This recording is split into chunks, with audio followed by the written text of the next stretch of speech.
आप सभी का एकेडमिक विंग्स के यूट्यूब चैनल पे। और आज हम स्टार्ट करने वाले हैं हिस्टोरिकल बैकग्राउंड ऑफ कॉन्स्टिट्यूशन। जो हमारा टॉपिक चल रहा है उसका fourth part.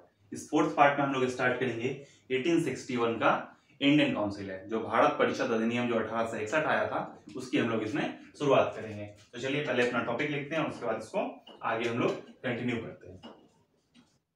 Indian council act 1861, जो भारत परिषद अधिनियम 1861 है, उसकी हम लोग आज शुरुआत करते हैं। इसके अंतर्गत सबसे पहले क्या था कि जो डिसेंट्रलाइजेशन को इसमें शुरुआत किया गया था। जो 1773 में हम लोगों ने जो रेगुलेटिंग एक्ट के थ्रू प्रोविजंस देखा था कि जिसके तहत पावर जब था उसको सेंट्रलाइज करने की शुरुआत हुई थी। पावर जो था वो सारा का सारा पावर एक तरीके से बंगाल जो प्रेसिडेंसी थी उसमें शिफ्ट किया जा रहा था, बॉम्बे या मद्रास जो बाकी जो प्रोविंसेस थे उनसे लेकर के। लेकिन अब क्या है, इस 1861 के इंडियन काउंसिल एक्ट के तहत कि डिसेंट्रलाइजेशन के प्रोसेस की शुरुआत होती है। तो इसको हम लोग लिखते हैं। पहला जो होता है introduced decentralisation.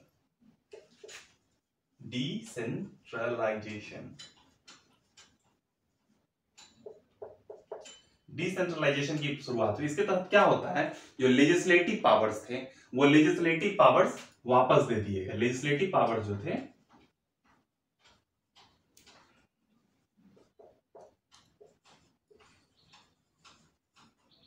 Legislative powers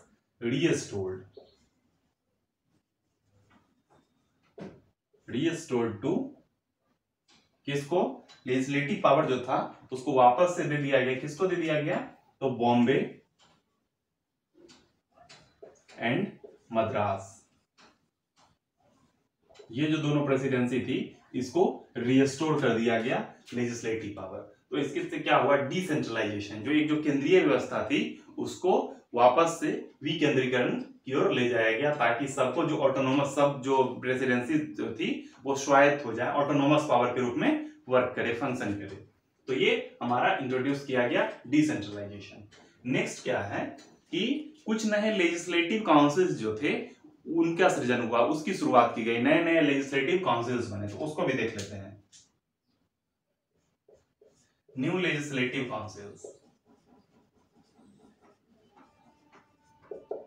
new legislative councils formed, नए लेजिस्लेटिव काउंसिल बनाए गए।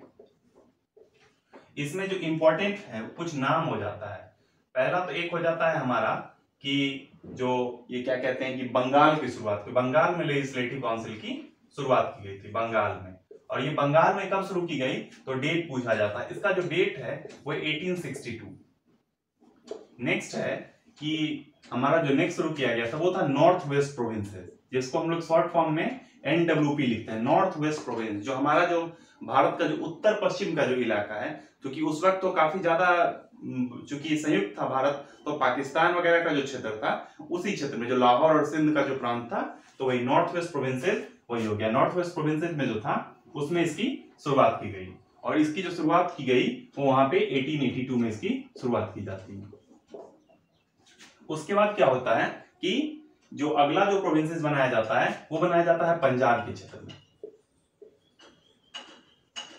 पंजाब में इसकी शुरुआत होती है, और ये कब होती है, 1897 में इसकी शुरुआत की जाती है।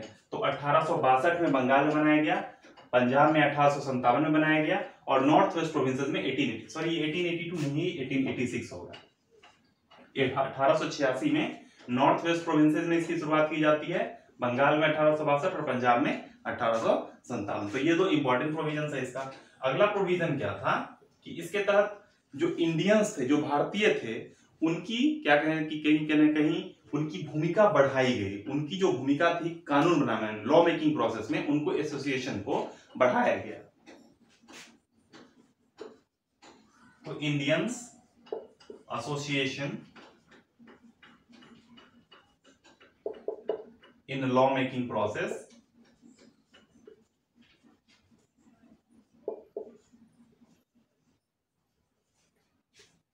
increased। भारतीयों की जो थी इसमें लॉ मेकिंग प्रोसेस में इनकी जो उपयोगिता थी, इनका जो कोई भी जो इनका जो इन्वॉल्वमेंट था उसको बढ़ाया गया कि इस एक्ट के थ्रू 1861 के एक्ट के थ्रू लॉ मेकिंग प्रोसेस में इनकी जो भूमिका थी उसको कहीं ना कहीं बढ़ाया गया। अब क्या होता है, ये थर्ड पॉइंट है, ये सेकंड पॉइंट है, ये सेपरेट हो गया। अब क्या था इसमें, ये भूमिका कैसे बढ़ी, तो कुछ जो मेंबर्स थे जो भारत से, उनको नॉमिनेट किया जाता था। नॉमिनेट किसके थ्रू किया जाता था, बाय नॉमिनेशन फ्रॉम वायसराय।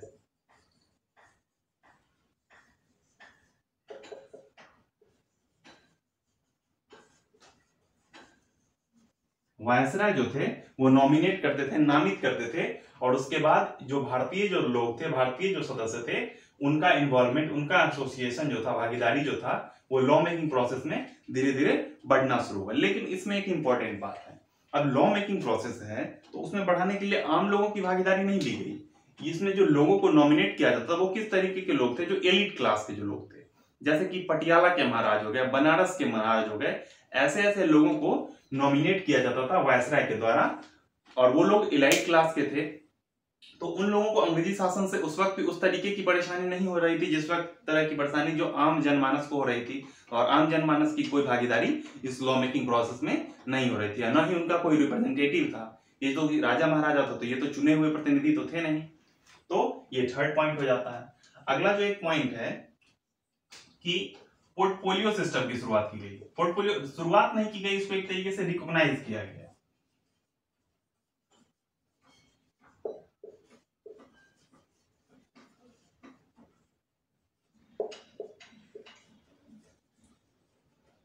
ये जो पोर्टफोलियो सिस्टम है ये 1859 में 1859 में किसके द्वारा शुरुआत किया गया था इसका, तो लॉर्ड कैनिंग।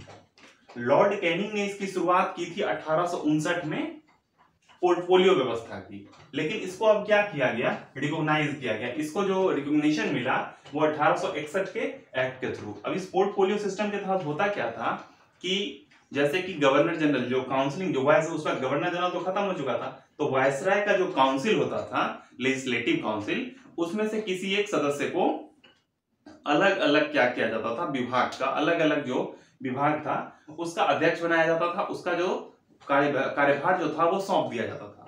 प्लस उसमें एक जिम्मेदारी उनकी ये होती थी कि वायसराय जो होते थे, वायसराय उनके बिहाफ पे, उनके बदले में वो इस विभाग के कार्यभार से रिलेटेड कोई भी फैसला ले सकते हैं। और इसी सिस्टम को क्या कहते हैं, पोर्टफोलियो सिस्टम। जो पोर्टफोलियो की जो व्यवस्था है वो इसी को कहते हैं, और इसी के थ्रू इंडियन काउंसिल एक्ट के थ्रू इसको रिकॉग्नाइज किया गया था, इसको जो स्वीकृत किया गया था। लेकिन इसकी जो शुरुआत अगर पूछ दिया जाए किसने की थी, तो लॉर्ड कैनिंग के द्वारा 1859 में इसकी शुरुआत की गई थी। इसके अलावा क्या था कि जो वायसराय थे उनको कुछ पावर मिला था, जैसे कि वो रूल्स रेगुलेशन जो था वो बना सकते थे, ताकि जो इनका जो काउंसिल था, जो वायसराय जो काउंसिल था, उसका स्मूथ फंक्शनिंग हो सके, उसमें जो सारे काम हो वो प्रॉपरली तरीके से प्रॉपर वे में हो सके। लेकिन उसमें जो सबसे इंपॉर्टेंट था, उनको एक अधिकार दिया गया था अध्यादेश जारी करने का। अध्यादेश यानी कि ऑर्डिनेंस इशू करने का उनको अधिकार दिया गया था। लेकिन उसमें जो इंपॉर्टेंट फीचर था उसका वो ये था कि लेजिस्लेटिव काउंसिल जो थी उसके विदाउट परमिशन, उसके परमिशन के बिना भी वो अध्यादेश जारी कर सकते थे। और अगर इमरजेंसी का समय चल रहा हो, अगर जो आपातकाल का पीरियड चल रहा हो, तो वैसे केस में इस जो अध्यादेश जो होता था, ऐसे जो ऑर्डिनेंसेज होते थे, उसकी वैलिडिटी मात्र 6 महीने के लिए होती थी। तो ये एक इंपॉर्टेंट पॉइंट है, इसको लिख देते हैं। वायसराय जो थे उनको गॉट पावर टू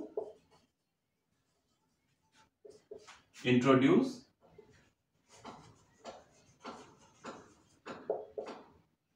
कह सकते हैं, या फिर इशू ऑर्डिनेंसेस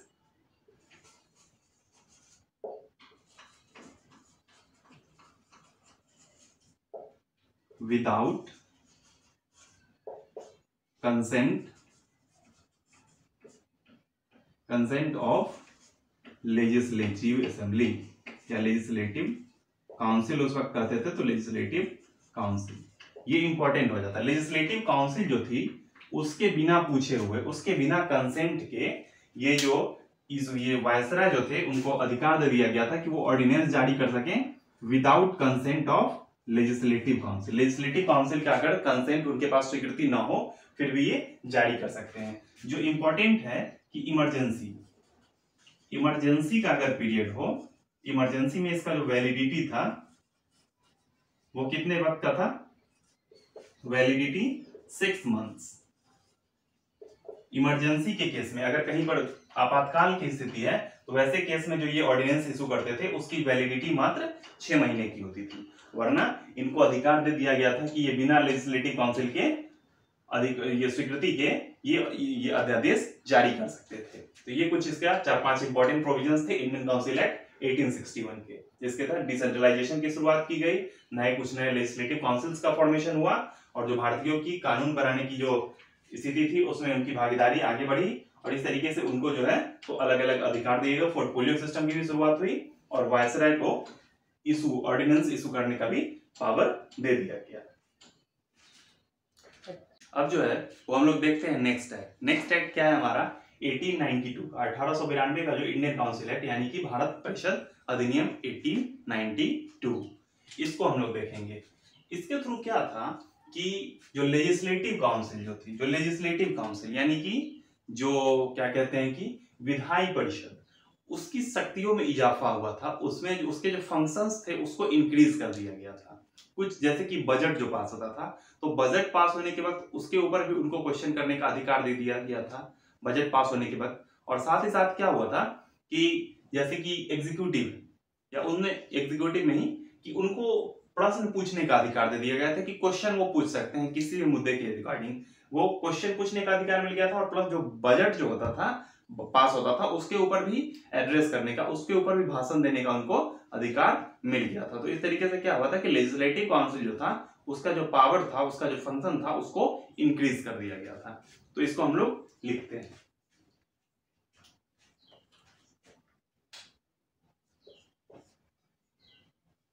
इंक्रीज्ड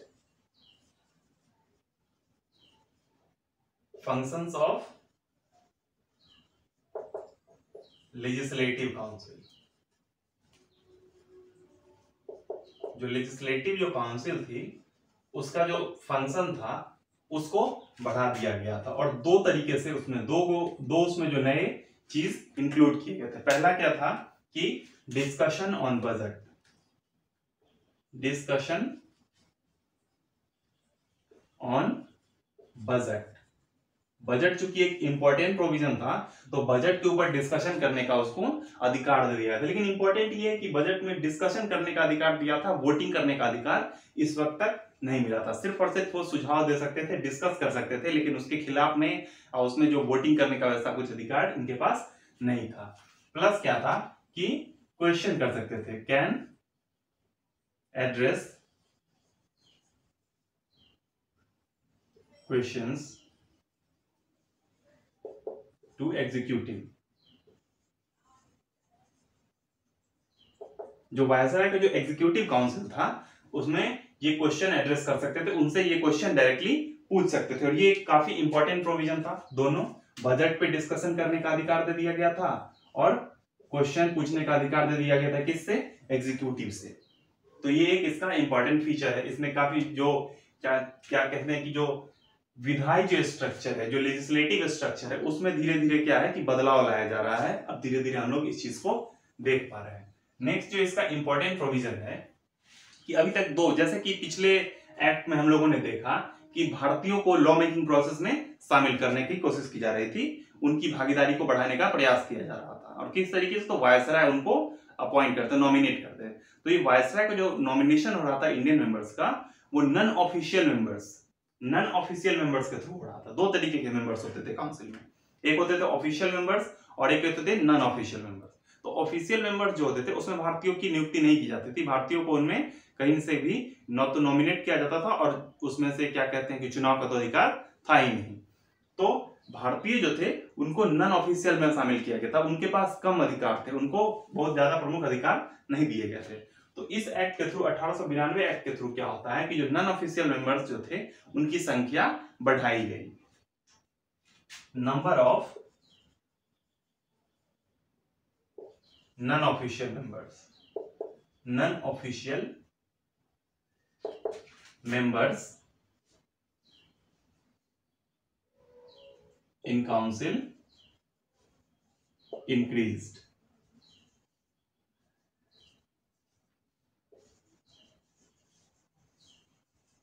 इसको इंक्रीज कर दिया। अब इसमें क्या है, इसमें एक इंपॉर्टेंट हो जाता है।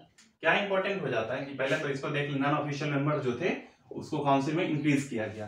काउंसिल दो तरीके के होते, एक होते सेंट्रल काउंसिल और एक थे प्रोविंशियल काउंसिल। दो तरीके के, यानी कि एक जो केंद्रीय जो परिषद था वो था केंद्रीय विधान परिषद, और दूसरा क्या था जो प्रांतीय विधान परिषद, जो प्रोविंशियल काउंसिल, लेजिस्लेटिव काउंसिल थे। तो इसको देखते हैं, दो तरीके के काउंसिल थे, सेंट्रल लेजिस्लेटिव काउंसिल, और दूसरा क्या था प्रोविंशियल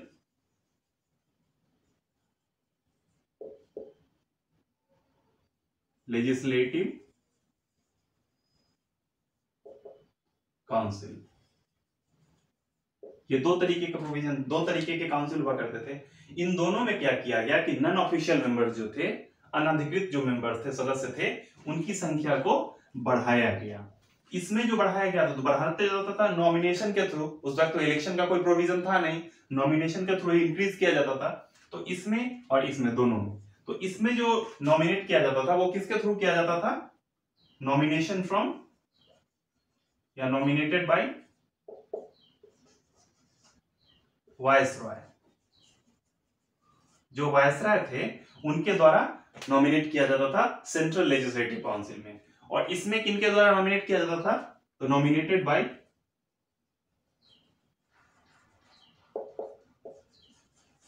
प्रोविंशियल गवर्नर्स। प्रोविंशियल